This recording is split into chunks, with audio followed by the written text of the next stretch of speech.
जय प्रकृति माँ। आज पर्यावरण दिवस है। विश्व पर्यावरण दिवस आज मनाया जा रहा है। आज पर्यावरण दिवस का जो विषय है, जो इस बार की थीम है, वो रखी गई है जैव विविधता। अर्थात हमारे देश में, हमारी दुनिया में, हमारी पृथ्वी पर सभी जीवों को बराबर सम्मान मिले, उनको यहाँ उसी तरह से जीने का अधिकार मिले जितना अधिकार हम मानवों के पास है। हमारी प्रकृति सबको जीने का अधिकार देती है, सबको अपने दोहन का अनुमति देती है और शोषण की अनुमति हमने ज़बरदस्ती ले ली है, जबकि शोषण हमको नहीं करना चाहिए। तो आज जो मैंने लेख भी लिखा है वो इसी पर लिखा है कि आज के दिन हम पहली बार तो ये कि हम ये संकल्प लें कि हम प्रकृति का शोषण कभी नहीं करेंगे। अगर हम इस संकल्प को लेने में सफल होते हैं और हम उसको निभाने में भी सफल होते हैं तो हम प्रकृति के साथ जो छेड़छाड़ करते हैं, बिना मतलब निरर्थक शोषण करते हैं, उससे प्रकृति माँ को मुक्ति मिलेगी। और जैसे ही वो मुक्ति मिलेगी तो प्रकृति हमारे लिए और अधिक अच्छा कार्य करेगी और हमको स्वस्थ रखने के लिए, हमारे वातावरण को शुद्ध और पवित्र रखने के लिए हमारी भूमिका वो बहुत अच्छी उसमें सिद्ध होने वाली है।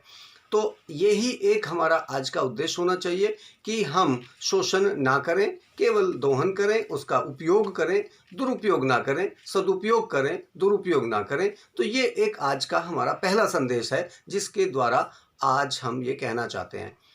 अभी क्या हो रहा है, प्रकृति में बहुत सारे जीव जंतु हैं जिन्हें हम निरर्थक मार रहे हैं। कुछ लोग अपनी भूख मिटाने के लिए उन जीव जंतुओं की हत्या कर देते हैं और कुछ तो अपनी मस्ती के लिए। अभी जो कुछ दिन पहले, 2-3 दिन पहले एक दुर्भाग्यपूर्ण घटना जो घटी है केरल में, उस पर सभी लोग बड़े व्यथित हैं। सभी पर्यावरणविद, सभी प्रकृति प्रेमी और मेरे जैसे बहुत सारे लोग पीड़ित हैं। क्यों हुआ ऐसा? उस हथनी ने उन लोगों का क्या बिगाड़ा था? केरल में एक हथनी को अनानास के अंदर पटाखे भरकर दे दिए जाते हैं, बारूद भरकर दे दिया जाता है और उसका मुंह जल जाता है। और सबसे बड़ी दुर्भाग्य की बात है कि हम ऐसे घिनौने कृत्य करते हैं। इसलिए ये हमारे मानवीय मूल्यों का ह्रास और मानवता को शर्मसार करने वाला ये विषय है। और मेरा इस विषय में यही कहना है कि हमें ऐसे लोगों को, ऐसे हिंसक प्रवृत्ति के लोगों को समझा बुझाकर समझाना चाहिए, उनको बताना चाहिए कि प्रकृति में जितना महत्व आपका है उतना ही सभी जीव जंतुओं का है। वो मानसिक रूप से विकलांग लोग हैं, इसलिए उनकी मानसिकता को ठीक करने के लिए ऐसे बहुत ज़्यादा लोग नहीं हैं। सब लोग प्रकृति प्रेमी हैं, सब लोग जीवों को प्यार करते हैं, दया करते हैं उन पर, उनको खाना खिलाते हैं। अभी बहुत सारे लोग हैं ऐसे, लेकिन ऐसे भी कुछ लोग हैं, चंद लोग हैं, ये गिने चुने लोग हैं ये, जो क्रूरता करते हैं पशुओं के साथ, पक्षियों के साथ, और उनको निरर्थक, निरपराधियों, जो निरपराधी हमारे पशु पक्षी हैं उनको वो कष्ट पहुंचाते हैं और उनको मारते भी हैं। ऐसे लोगों को हमें कड़ी से कड़ी सज़ा देनी चाहिए हमारी सरकारों को, और उन सरकारों को ये चाहिए कि ऐसे लोगों को सज़ा मिले और हम लोग इस सब कृत्य से दूर रहें। हम प्रकृति प्रेमी बने, पर्यावरणविद बने, पर्यावरण प्रेमी बने, और जो प्रकृति में जो बहुत सारे जीव जंतु हैं उन सब का संतुलन बना रहे, क्योंकि प्रकृति में संतुलन बनाने के लिए ही सब जीव जंतु हैं। केवल हमारे खा जाने के लिए नहीं है या हमारे मारने के लिए नहीं है या वो हमें मारेंगे, ऐसा नहीं है। हम लोग, अब मानव का सबसे बड़ा कर्तव्य है कि मानव अपने अपने मानवीय मूल्यों की रक्षा करते हुए सभी जीवों की रक्षा करे, पर्यावरण की रक्षा करे, प्रकृति की रक्षा करे। पर्यावरण में हमारा संपूर्ण पर्यावरण संरक्षण अभियान जो चल रहा है, इस अभियान के अंतर्गत हमने बहुत सारे बिंदु उठाए हैं। व्यर्थ का सदुपयोग है, वृक्षारोपण है, प्लास्टिक मुक्त भारत है, ऐसे विषय हम पिछले बहुत दिनों से उठाते रहे हैं। तो मेरा मानना ये है कि हम लोग पहले भी कहते रहे हैं और अभी भी कह रहे हैं, और अभी तो शायद सरकारें भी जाग रही हैं, क्योंकि हमारे 20 वर्ष की प्रयास हैं। पिछले 20 वर्षों से जो हम प्रकृति और पर्यावरण के लिए अपना जीवन हमने पूरा दे दिया है, उन 20 वर्षों का प्रयास है कि आज प्रकृति ने आज खुद ही सब कुछ बता दिया। इस लॉकडाउन के अंदर जो प्रकृति स्वच्छ हुई है, वातावरण पवित्र हुआ है, नदियाँ स्वच्छ हो गई हैं, पोल्यूशन बिल्कुल नहीं है, प्रदूषण आजकल बहुत कम हो गया है। तो ये बताया है प्रकृति ने कि हम अब अगर किसी भी तरीके से अपने पर्यावरण को संरक्षित करेंगे तो हम सब सुरक्षित हो जाएंगे। और ये कोरोना वायरस ने हमको ये समझा दिया कि हम जो काम करोड़ों करोड़ रुपए खर्च कर भी नहीं कर सकते, उन कामों को अगर हम थोड़ा सा संयम रख लें, थोड़ा सा पर्यावरण की रक्षा कर लें, इंडस्ट्री के जो पोल्यूशन पानी वाला है या एयर वाला है या जो भी पोल्यूशन है, उन सब को कंट्रोल किया जा सकता है। बड़े ही सचेत रहने की आवश्यकता है। आप भी सचेत रहिए। अभी संकट टला नहीं है, ये महामारी टली नहीं है। इसलिए आज के पर्यावरण दिवस पर प्रकृति और पर्यावरण का सम्मान करते हुए हमको ये संकल्प लेना है कि हम प्रकृति का शोषण नहीं करेंगे, हम निरर्थक वृक्ष नहीं काटेंगे। हम हर वर्ष हमारा जो असली नारा है मैं उसको भी यहाँ दोहराना चाहूँगा, प्रति व्यक्ति प्रति वर्ष हर उत्सव एक वृक्ष, अर्थात हर व्यक्ति को हर वर्ष में हर उत्सव पर एक वृक्ष लगाने का संकल्प लेना है, ताकि जो वृक्ष कटे हैं और वृक्षारोपण से उनकी क्षतिपूर्ति हो सके। क्योंकि वन बहुत सारे काट दिए गए हैं। आज भारत में तो खासकर बहुत ज़्यादा पेड़ों की आवश्यकता है, शहरों में महानगरों में तो और भी अधिक आवश्यकता है। इसलिए वृक्षारोपण पर हम विशेष ध्यान दें। व्यर्थ का सदुपयोग, कोई भी हमारे पास प्लास्टिक की व्यर्थ चीज़ें हैं, बोतल हैं और भी बहुत सारी चीज़ें होती हैं, उन सब का हम सदुपयोग करें। उनको व्यर्थ में कहीं मिट्टी में कूड़े में ना फेंकें। अगर हम उनका सदुपयोग करेंगे तो उनका मल्टीपर्पज यूज होगा, बहुआयामी उनका प्रयोग होगा, और उससे क्या होगा कि हमारे पर्यावरण की संरक्षण होगा, पर्यावरण हमारा सुरक्षित हो जाएगा। इसी तरीके से वृक्षारोपण में भी हम फलदार पेड़ लगाएं, हम औषधीय पेड़ लगाएं, हम औषधीय पौधे लगाएं। लेकिन जो ये जंगली वन होते हैं, जंगली पेड़ होते हैं जिनका कोई मतलब नहीं है, उन पेड़ों को ना लगाएं। पाकड़ी जैसे निरर्थक पेड़ हैं, ऐसे यूकेलिप्टस जैसे पेड़ हैं, ऐसे बहुत सारे पेड़ हैं जिनको हमें ना लगाएं। और हम अपने केवल पर्यावरण से रिलेटेड बड़ है, पीपल है, पिलखन है और ऐसे बहुत सारे पेड़ जिनको हमें लगाना चाहिए। फलदार पेड़ लगाइए, कोई भी फलदार पेड़ कहीं भी लगाइए, पार्क में लगाइए, सड़कों के किनारे लगाइए। हमारी सड़कों पर जब फल ही फल होंगे चारों तरफ तो कितना अच्छा रहेगा।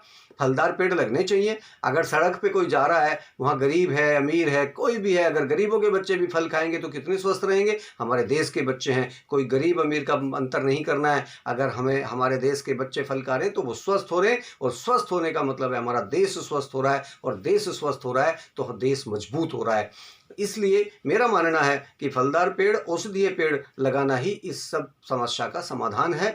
चाहे वो कहीं भी लगाने हो तो पहली प्राथमिकता फलदार पेड़ और औषधीय पेड़ों की होनी चाहिए। उसके बाद में जो हमारे प्योरीफाई करने वाली जो हमारे वायु को, वातावरण को शुद्ध करने वाले पेड़ हैं, जैसे पीपल है, बड़, पिलखन, जो मैं भी बता चुका हूँ।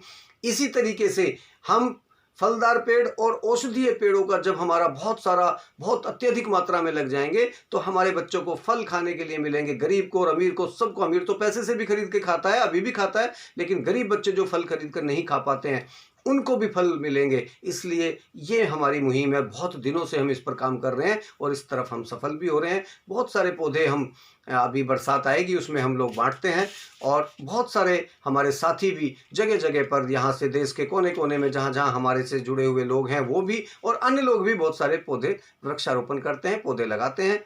तो मेरा निवेदन ये है उन सब वृक्षारोपण करने वाला लोगों से, चाहे वो विश्वमित्र परिवार के सदस्य हैं या नहीं है, चाहे वो विश्वमित्र परिवार के हमारे संगठन के साथ काम कर रहे हैं या अलग अलग से काम कर रहे हैं, तब भी मेरा मानना है कि औषधीय पौधे और फलदार पौधों को ही प्राथमिकता दी जाए। फलदार पेड़ लगाए जाएं। फलदार पेड़ और औषधीय पौधे ही हमारे देश का कल्याण करेंगे। इसके लकड़ी वाले, जो किसानों को लकड़ी की जरूरत होती है या कई बार इमारत के लिए भी जरूरत होती है या अपने फर्नीचर के लिए जरूरत होती है, वो लकड़ी वाले पौधे जंगलों में बहुत मिल जाते हैं, और जंगली पौधे अलग तरीके से लगाए जा सकते हैं। तो हम सब के लिए सबसे निवेदन करेंगे, फिर एक बार मैं दोहराऊंगा, प्रति व्यक्ति प्रति वर्ष हर उत्सव एक वृक्ष।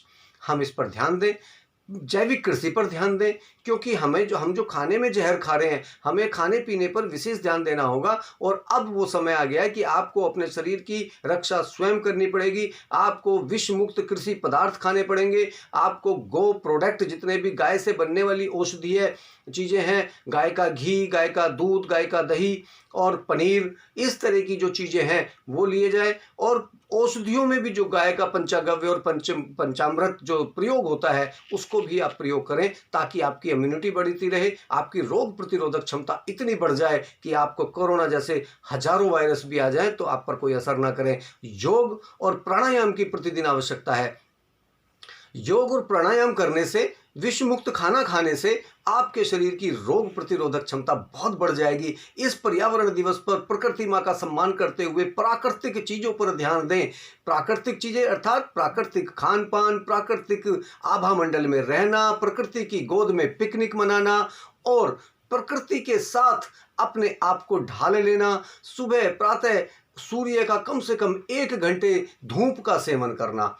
तो जब धूप का हम सेवन करने लगेंगे, सूर्य का समझने लगेंगे, सूर्य की ऊर्जा को समझने लगेंगे, तो वो ऊर्जा, सूर्य से विटामिन डी जो मिलता है वो कहीं नहीं मिलता, किसी कैप्सूल में विटामिन डी उतना नहीं मिलता जितना सूर्य की धूप से मिलता है। इसलिए योग करिए, प्राणायाम करिए, अपने आप को स्वस्थ रखिए, अपने शरीर को स्वस्थ रखिए, ध्यान लगाइए और खान पान में प्योर यानी प्राकृतिक शुद्ध पवित्र चीज़ें प्रयोग कीजिए। बाजार से मिलने वाली जो चीज़ें हैं, जो विषैली हैं या फास्ट फूड वाली चीज़ें हैं, उनको भूल जाइए थोड़े दिन के लिए, उसके बाद फिर विचार करेंगे। स्वदेशी अपनाइए, ऑर्गेनिक फल खाइए और जैविक फल हम उसके लिए हम प्रयास कर रहे हैं। विश्वामित्र परिवार उसके लिए लगा हुआ है, प्रयासरत है। आपको जिसको भी इन सब कामों में करना है, जैविक खेती करनी हो या इस तरह के प्रोडक्ट बनाने हो, गाय पर गो प्रोडक्ट बनाने हो या गाय के आधारित कोई भी चीज़ें प्राकृतिक खेती से संबंधित जानकारी चाहिए, तो विश्वामित्र परिवार उसके लिए संकल्पबद्ध है, सबको जानकारी दे रहा है।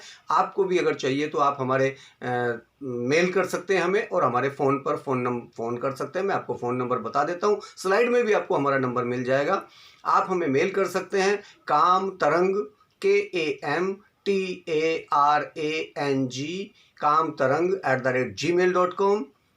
फ़ोन नंबर है 8010002077 80102077 8010002077। आप इस वीडियो को शेयर करना ना भूलें, क्योंकि जितने भी लोगों तक आप इस वीडियो को पहुंचाएंगे, ज़्यादा से ज़्यादा लोगों को पहुंचाएंगे, तो ये वीडियो और लोगों के भी काम आ सकेगी। जिन लोगों को विष मुक्त खाने की आवश्यकता है, शुद्ध जल, शुद्ध वायु और शुद्ध आहार की आवश्यकता है, वो हमें संपर्क कर सकते हैं। हम उनका समाधान करने का प्रयास करेंगे।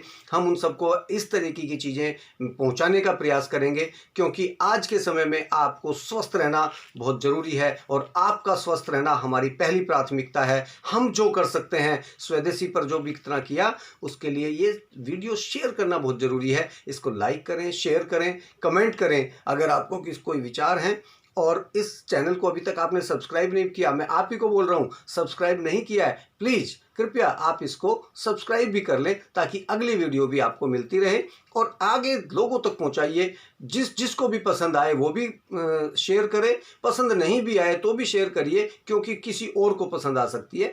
सबको सब चीज़ें पसंद नहीं आती हैं, लेकिन ये आपके काम की मतलब की बात है, लोगों के मतलब की बात है और ये बातें सबको पता होनी चाहिए, संपर्कता होनी चाहिए। संगठित बनिए, सुरक्षित बनिए, सहकारिता का प्रयोग कीजिए और सहकारिता ही सबसे बड़ा आज के समय में हमारा समाधान है। सहयोग और सहकारिता के साथ हम संकल्प लें कि हम प्रकृति की रक्षा करेंगे, उसका शोषण नहीं करेंगे। बहुत बहुत धन्यवाद। नमस्कार। जय प्रकृति माँ।